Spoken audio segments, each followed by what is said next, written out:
क्या हालचाल मेरे देश के लोगों। इस वीडियो में आप जानेंगे कुछ ऐसे इंटरेस्टिंग फैक्ट्स जिससे आपका दिमाग हो जाएगा रिफ्रेश। तो चलिए वीडियो को स्टार्ट करते हैं और आपको कुछ बढ़िया फैक्ट्स दिखाते और समझाते हैं। फैक्ट नंबर 1, रॉयल एनफील्ड की बाइक खरीदना हर एक नौजवान का सपना है और हर एक बाइकर की पसंद भी, क्योंकि ये बाइक है ही इतनी जानदार, दमदार, धमाकेदार कि इसे चलाए बिना कोई रह ही नहीं सकता। इस बाइक को चलाते ही मार्जा टाइप फीलिंग सी आ जाती है। यहाँ तक कि आर्मी में भी इस बाइक का क्रेज सर चढ़ के बोलता है। तो आज मैं रॉयल एनफील्ड से जुड़ा एक ऐसा फैक्ट बताने जा रहा हूँ जिसे आप सुनकर कहेंगे वाह क्या फैक्ट बताया है। मेरा बस आपसे एक सवाल है, रॉयल एनफील्ड बाइक का लोगो आज से कई साल पहले कैसा दिखता होगा? सोचिए जरा। चलिए मैं बता देता हूँ। रॉयल एनफील्ड के लोगो में तोप बनी होती थी और उसकी टैगलाइन होती थी तोप की तरह दिखने वाली, गोली की तरह चलने वाली। इस टैगलाइन से तो यही पता चलता है कि उस जमाने में भी बाइक को बेचने के लिए कंपनीज का पूरा focus marketing, taglines, brand logo पर होता था। और आजकल तो कंपनीज के बीच में कंपटीशन भी इतना बढ़ गया है कि ऐसी टैगलाइंस कुछ हद तक सेल्स इंप्रूव कर ही देती हैं। फैक्ट नंबर 2, दुनिया का सबसे छोटा देश कितना छोटा हो सकता है? अंदाजा लगाइए। क्या दिल्ली जितना, शिमला जितना या मुंबई जितना? नहीं, इन शहरों में से किसी से भी आप कंपैरिजन नहीं कर सकते, क्योंकि दुनिया के सबसे छोटे देश का एरिया एक टेनिस कोर्ट जितना है। हैरान मत होइए, इस देश का नाम सीलैंड है और ये एक माइक्रोनेशन है, लेकिन इस देश को अभी भी इंटरनेशनल लेवल पर मान्यता नहीं मिली है। ग्लोबली अभी भी सबसे छोटा देश वेटिकन सिटी को माना जाता है, जिसकी कुल आबादी सिर्फ 800 है। तो इस देश की आबादी कितनी हो सकती है? सोचिए, क्या 300, 400, 500 या 600? नहीं जी, इस देश की आबादी सिर्फ 27 है। इस देश की खुद की डाक टिकट, करेंसी, पासपोर्ट और अपना झंडा है। अब आप सब ये सोच रहे होंगे कि ये देश ट्रेड बिजनेस कैसे करता होगा, इस देश के पास रिसोर्सेस है कि नहीं और वहां के लोग कैसे रहते होंगे। तो सुनिए, इंटरनेट के जरिए कई देशों के लोग आपस में जुड़ गए हैं, ऐसे ही वहां के लोग भी। तो जैसे ही इस देश के बारे में लोगों को पता चला तो उन्होंने डोनेशन भेजनी चालू कर दी, जिसकी मदद से वहां के लोग फाइनेंशियली स्टेबल हो गए। तभी कहते हैं बूंद बूंद से सागर बनता है और दूसरों की मदद करके दिल को सुकून। फैक्ट नंबर 3, लिपस्टिक एक ऐसा ब्यूटी प्रोडक्ट है जिसकी डिमांड मार्केट में कभी नहीं खत्म हो सकती। अलग अलग कलर्स और क्वालिटी में बिकने वाला ये प्रोडक्ट लेडीज की एसेंशियल आइटम में से एक है। इस दुनिया में दोस्तों ऐसी कोई आइटम नहीं है जिसका दाम ना हो और वो आइटम एक्सपेंसिव ना हो। तो सुनिए, दुनिया में एक सबसे महंगी लिपस्टिक भी है जिसकी कीमत है 46,82,240 रुपए। यार इतने पैसों में तो एक मर्सिडीज आ जाए जितना ये होठों पे लिपापोती करने का पैसा वसूल रहे हैं। इस लिपस्टिक का नाम गुरलेंस किस किस गोल्डन डायमंड है, जिसमें 18 कैरेट प्योर गोल्ड मिलाया जाता है। फैक्ट नंबर 4, बारिश किसे नहीं पसंद, और अभी तो मॉनसून का सीजन भी है। हम अक्सर कहते रहते हैं काश पैसों की बारिश हो जाए, काश ऐसा हो जाए, लेकिन ऐसा होता तो नहीं।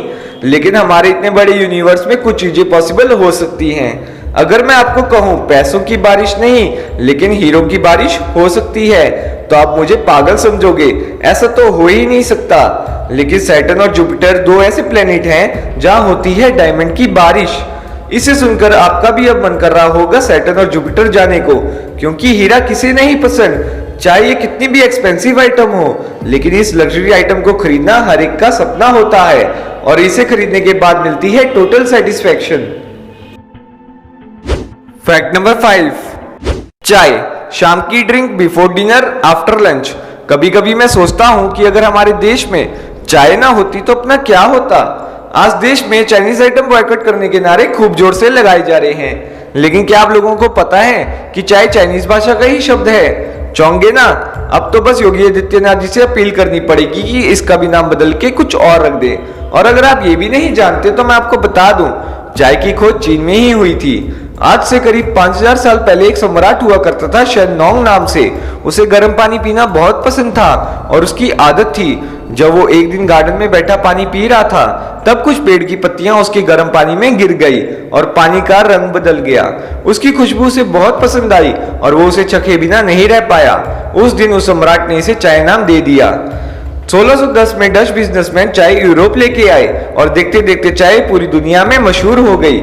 इंडिया में साल 1815 में कुछ अंग्रेजी यात्रियों ने असम में यह चाय उगाने वाली झाड़ियां देखी और 1834 में गवर्नर ने कमेटी बनाई और 1835 में चाय का उत्पादन शुरू हो गया। फैक्ट नंबर 6, ब्लू व्हेल का दिल कितना बड़ा हो सकता है? क्या एक वॉक्सवैगन बीटल जितना? ना। क्या एक हाथी जितना? ना। तो हम किससे कंपैरिजन कर सकते हैं जिससे हमें यह अंदाजा हो जाए कि ब्लू व्हेल का दिल कितना बड़ा है? ब्लू व्हेल का दिल 5 फुट लंबा, 4 फुट चौड़ा और 5 फुट बड़ा होता है, जिसका कुल वजन करीब 182 किलो होता है। 400 पाउंड का दिल 40,000 पाउंड की ब्लू व्हेल के शरीर का सिर्फ 1% ही होता है, लेकिन ये दिल दुनिया का सबसे बड़ा दिल है। ब्लू व्हेल के हार्ट का वजन हाथियों के दिल से 14 गुना ज्यादा होता है और इंसानों के दिल से 640 गुना ज्यादा। अगर आप फिर भी कंपैरिजन करना ही चाहते हैं तो सुनिए, एक ब्लू व्हेल के दिल का वजन एक हार्ले डेविडसन या एक छोटे पियानो जितना होता है। फैक्ट नंबर 7, क्या आप भी दिखना चाहते हैं जवान? क्या आप भी हैं बुढ़ापे से परेशान? तो सुनिए, जिंक लेना चालू कर दीजिए। जिंक एक ऐसा एलिमेंट है जो हमारे शरीर में ऑर्गेनिक मॉलिक्यूल एक्टिवेट कर देता है, जो हमारी ऑक्सीडेटिव स्ट्रेस से रक्षा करता है। जिंक को चॉकलेट, कॉफी और वाइन में मिला के पीने से आदमी जवान दिखने लगता है। ये जर्मनी की एक यूनिवर्सिटी के रिसर्चर्स की एक स्टडी में ऑब्जर्व किया गया है। फैक्ट नंबर 8, ये डेड सी क्या होता है भाई? क्या आदमी मर जाता है वहां? आपके मन में भी ये सवाल चल रहे होंगे।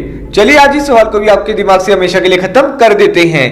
डेड सी यानी मृत सागर सी लेवल से 400 मीटर नीचे स्थित दुनिया का सबसे निचला सागर है। इसका पानी खारा होने के कारण इसे खारे पानी की सबसे निचली झील भी कहा जाता है।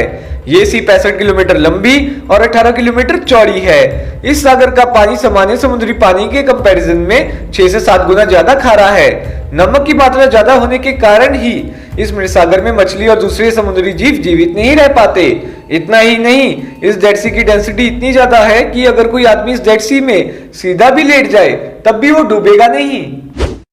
फैक्ट नंबर 9, पैसा एक ऐसी चीज है जिससे हम अपनी जरूरत का सामान खरीद पाते हैं और हर एक नागरिक के पास सिक्का तो जरूर होगा।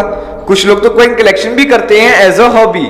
लेकिन क्या आप सबने कभी ऑब्जर्व किया है कि हर एक सिक्के पर एक स्पेशल मार्क होता है? किसी सिक्के पर राउंड शेप होता है तो किसी सिक्के पर स्टार शेप का मार्क। हमारे देश में 4 मिंट हैं जहां ये सिक्के बनते हैं। इन शेप से आप अंदाजा लगा सकते हैं कि कौन सा सिक्का कौन सी टकसाल यानी मिंट में बना होगा। तो चलिए मैं बता देता हूं। अगर किसी सिक्के पर राउंड शेप का मार्क होता है तो वो नोएडा टकसाल में बना है। अगर किसी सिक्के पर स्टार शेप का मार्क होता है तो वो हैदराबाद टकसाल में बना हुआ है।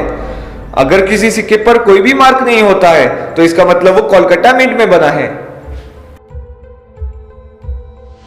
फैक्ट नंबर 10, दोस्तों हर एक नौकरी करने वाला इंसान हफ्ते के शुरू होते ही संडे का इंतजार करने लगता है, क्योंकि ये वो दिन होता है जब उसे पूरे हफ्ते काम पे मराने के बाद छुट्टी मिलती है। लेकिन जिसकी शादी हो चुकी है उनका ये दिन भी बीवी के काम और घर के काम करने में निकल जाता है, और जो लोग सिंगल हैं उनका सुस्ती में निकल जाता है। लेकिन क्या किसने कभी ये सोचा है कि संडे के ही दिन क्यों छुट्टी मिलती है? और क्या आप लोगों को पता है कि संडे को छुट्टी मिले इसके पीछे कितना संघर्ष हुआ है? नहीं जानते तो सुनिए, जब हमारे देश में ब्रिटिशर्स यानी अंग्रेजों का राज था तब हमारे मजदूरों को एक दिन की भी छुट्टी नहीं मिलती थी अपने दोस्तों और फैमिली के साथ टाइम स्पेंड करने के लिए। तो उस समय मजदूरों के नेता नारायण मेघाजी लोखंडे ने अंग्रेजों के सामने हफ्ते में एक दिन की छुट्टी की अपील की, क्योंकि संडे के ही दिन अंग्रेज भी चर्च जाया करते थे और रविवार का दिन हिंदू देवता खंडोबा का दिन भी माना जाता है। लेकिन उनकी ये रिक्वेस्ट अंग्रेजों ने ठुकरा दी और 7 साल के कड़े संघर्ष के बाद संडे को छुट्टी घोषित किया गया।